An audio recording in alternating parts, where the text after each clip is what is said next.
let's talk about Daniel Jones. We started talking about him a little bit there. Apparently, Jones has interest building up for him there. And guys, it's the New York Giants. They're interested in bringing him back. No kidding. Wow. Whoa, can you imagine? Oh my God. That'd be like the Batman meme across the that'd be ridiculous. But yeah, so we're looking at the there's a lot of teams honestly that are interested in him though. And I think that needs to be said for one of two things.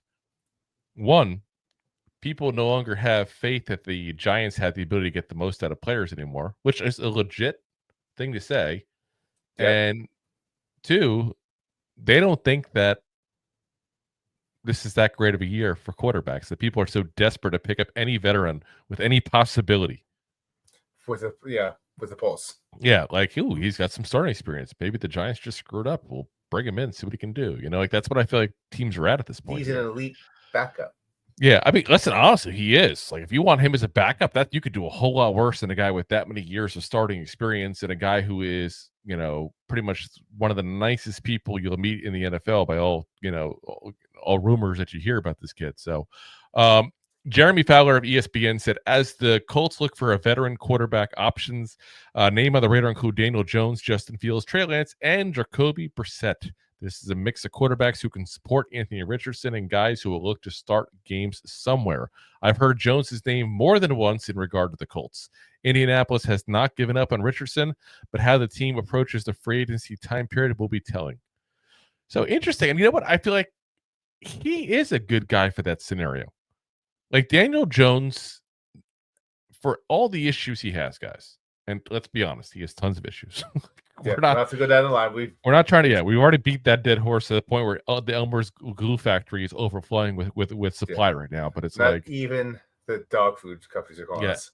Yeah, Alpo stock is just rising like crazy. But I mean, you look at things like, what are you looking for in a quarterback in every scenario? And it's like Anthony Richardson. Okay, you want to bring a guy in who can help him, who's going to be a good teammate, going to be a good person to teach him things, going to understand some of the ins and outs of being a football player as far as prep work, being a leader, that kind of stuff. Say what you want about Jones, but he's got those things down.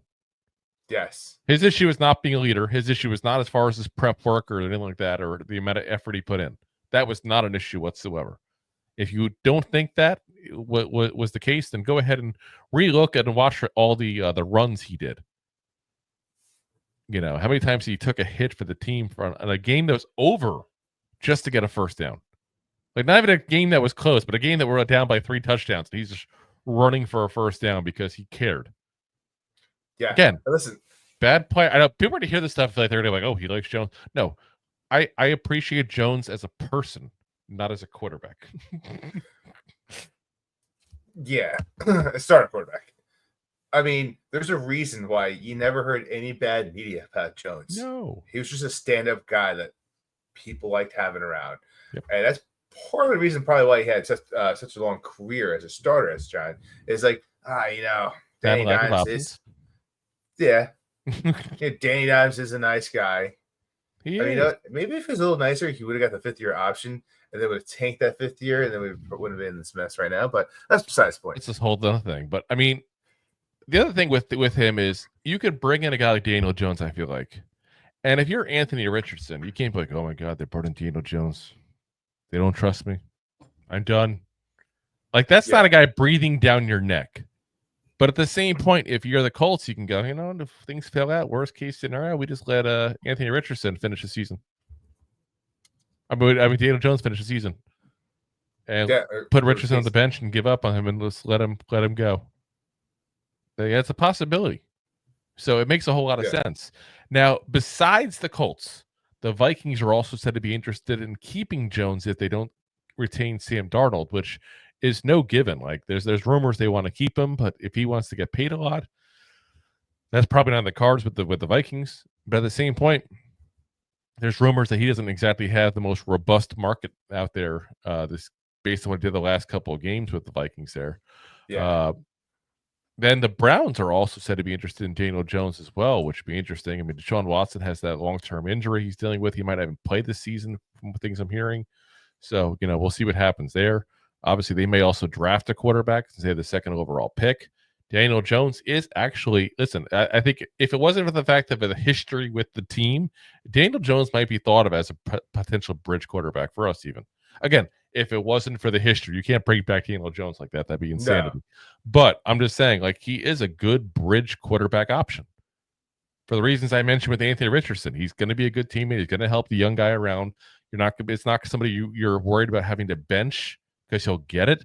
He's just there to build up Kurt Warner style, his stock, so to speak, like Warner did with the Giants before he went to the Cardinals. Like, that's where he's at. It's a perfect scenario for him to be a 1-year bridge guy and then hope to go continue his career elsewhere. Now, whether or not he will continue his career elsewhere is a whole other thing, but that's not the worst train of thought ever. That's for sure. Yeah. So, we'll see what happens. Listen, regardless of what happens overall, though, I will root for Daniel Jones. I will.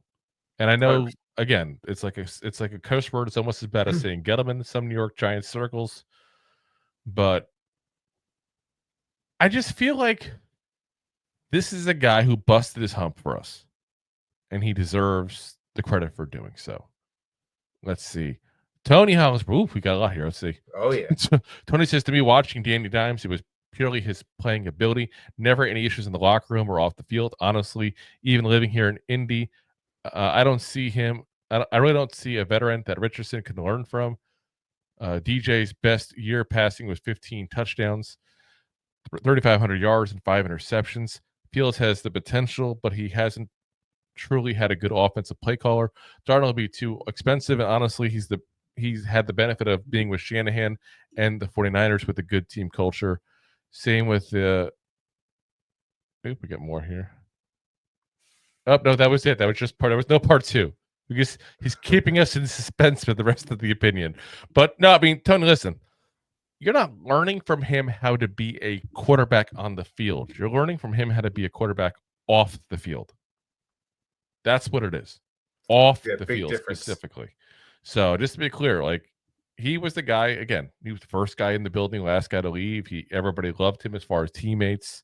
They had a lot of respect for him. He gave it his all on the field. Things that you definitely can question about Anthony Richardson. I mean, hell, the guy quit in the middle of a game once because he was tired. Daniel Jones would never do that. Not at all. Not a single. Nope. And he says, with Vikings and O'Connell, it was there. LOL, I promise. You went too long, Tony. You went too long. John says, bring Daniel back. Bring Daniel back. Bring Daniel back. Everyone deserves 8 chances. It's ironic you say 8 since that was his number, but yeah. Like I said, I wish the best for him. I really do. So. If you like that clip, then you will love the full episodes too. Find us on your favorite podcast app and look for us on all your favorite social media platforms. Thanks so much. Please, I'm begging you. Please subscribe.